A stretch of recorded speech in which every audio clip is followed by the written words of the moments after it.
안녕하세요. 마틸다입니다. 오늘은 우리가 사랑하는 성녀 파우스나 수녀님의 이야기를 해드리려고 합니다. 수녀님은 7살 때부터 하느님의 부르심을 느끼셨다고 합니다. 수녀님이 누구인지 궁금하신 분은 동영상 아래를 참고하세요. 그럼 지금부터 시작합니다. 7살 때부터 나는 수도 생활로 부르시는 하느님의 은총을 확실히 체험했다.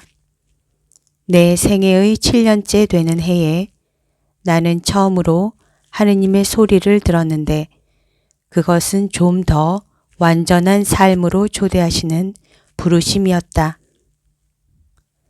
그러나 내가 이러한 은총의 부르심에 언제나 순명한 것은 아니었다. 나는 나에게 이런 일에 대해서 잘 설명해 줄 사람을 만나지 못했기 때문이다. 내가 18살 되었던 해에 나는 부모님께 수녀원에 들어가게 해달라고 간절히 청했다. 그러나 부모님들은 완고히 반대하셨다. 이 반대에 부딪힌 후 나는 은총의 부르심을 외면하고 온 마음을 세상의 헛된 일들에 쏟기 시작했다. 그러나 내 영혼은 어떤 것에서도 만족을 찾지 못했다. 그리고 이 끊임없는 부르심은 나를 무척 괴롭혔다. 나는 여러 가지 오락을 통해 이 부르심을 억제하려고 노력했다. 내적으로 오시는 하느님을 외면하고 내 온 마음을 피조물들에게 쏟으려 갖은 노력을 다 기울였지만 하느님의 은총은 나를 이겼다. 어느 날 나는 내 여동생들 중의 한 여동생과 함께 바르샤바에서 멀지 않은 곳에 있는 우치에서 열린 무도회에 갔었다. 모든 사람들이 즐거운 시간을 보내는 중에 나의 영혼은 깊은 고통을 겪고 있었다. 내가 막 춤을 추기 시작했을 때 갑자기 내 옆에 계시는 예수님을 보았다. 예수님께서는 고통으로 괴로워하셨다. 그분의 옷은 벗겨져 있었고 온몸은 상처투성이었다. 이런 모습으로 나에게 말씀하셨다. 내가 얼마나 더 참아야 하느냐? 언제까지 나를 모른 채 할 작정이냐? 그 순간 모든 흥겨운 음악은 중단되었고 나와 함께 있던 사람들은 모두 내 시야에서 사라졌다.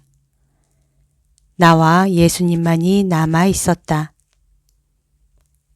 나는 나의 동생 옆에 앉아서 내 영혼 안에서 일어나는 일들을 숨기기 위해서 머리가 아픈 척 했다.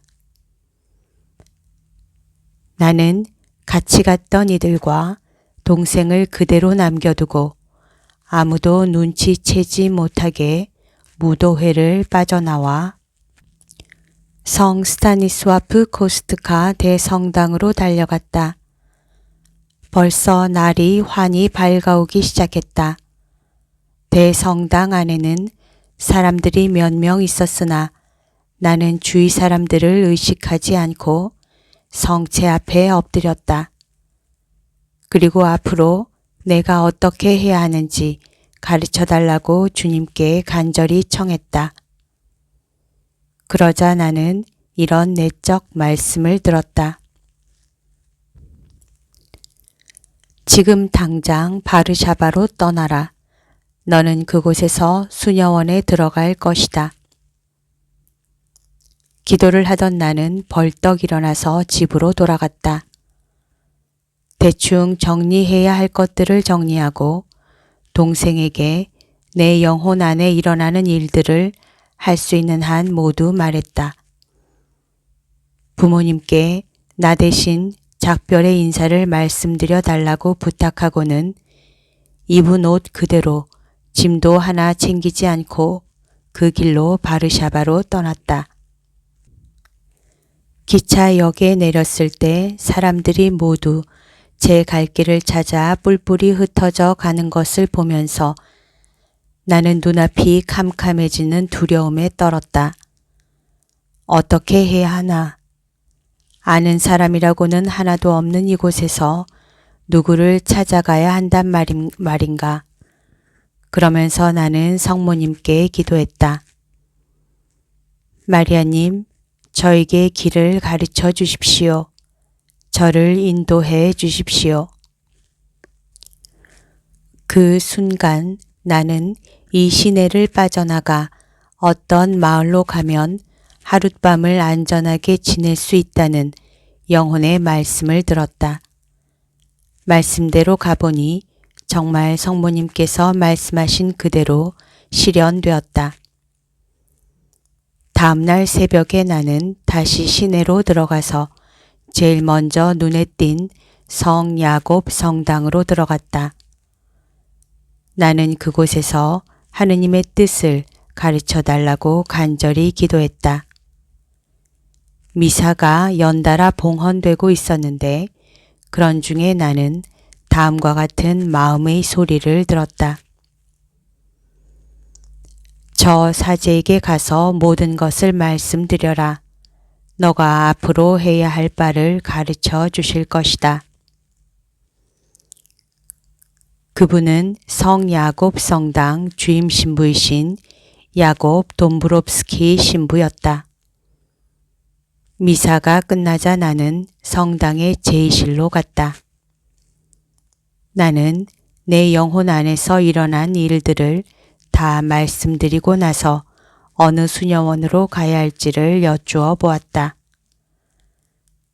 신부님은 처음에는 당황하셨지만 하느님께서 내 미래를 열어주신다는 확신을 가지라고 말씀하신 후에 우선 나는 당신을 아주 신앙심이 깊은 알도나 립시 초바 부인에게 보내겠습니다. 그곳에서 수녀원에 들어갈 때까지 머물도록 하십시오. 라고 말씀하셨다. 내가 그 부인 댁에 찾아갔을 때 그분은 나를 반가이 맞아주셨다. 그래서 나는 그 부인 댁에 머물면서 이리저리 수녀원을 찾아다녔다. 그러나 어느 수녀원에서도 나를 받아주지 않았다. 슬픔에 사로잡힌 나는 주님께 말씀드렸다. 주님, 저를 도와주십시오. 저를 혼자 내버려 두지 말아 주십시오. 그리고 마지막으로 문을 두드린 곳이 바로 내가 지금 속해 있는 수녀회였다. 지금은 총장이 되셨지만 당시에는 원장이셨던 미카엘라 수녀가 문을 열어주셨다. 그분은 몇 마디 말씀을 나눈 후에 이 집의 주인님께 가서 나를 받아들이시겠는지 여쭈어 보라고 하셨다. 나는 주 예수님을 가리키는 것임을 깨닫고 기쁨에 차서 경당으로 달려갔다. 거룩하신 주인님, 저를 받아주시겠습니까? 이 집에 사는 수녀들 중의 한 분이 이렇게 당신께 여쭈어 보라고 하셨습니다. 그러자 즉시 이런 소리가 들려왔다. 너를 받아들인다. 너는 내 마음 안에 있다. 내가 경당에서 돌아왔을 때 원장 수녀님은 제일 먼저 주님께서 당신을 받아주셨나요? 라고 물었다. 내가 예 하고 대답하자 주님께서 받아주신다면 나 역시 받아들입니다. 하고 그분은 말씀하셨다. 이런 과정을 거쳐서 수녀회는 나를 받아들였다. 하지만 여러 가지 이유로 나는 아직 1년 이상 더 알도나 립시 초바 부인과 함께 속세에 머물러 있어야만 했다. 그러나 나는 집으로는 돌아가지 않았다. 여기까지가 오늘 들려드릴 이야기입니다.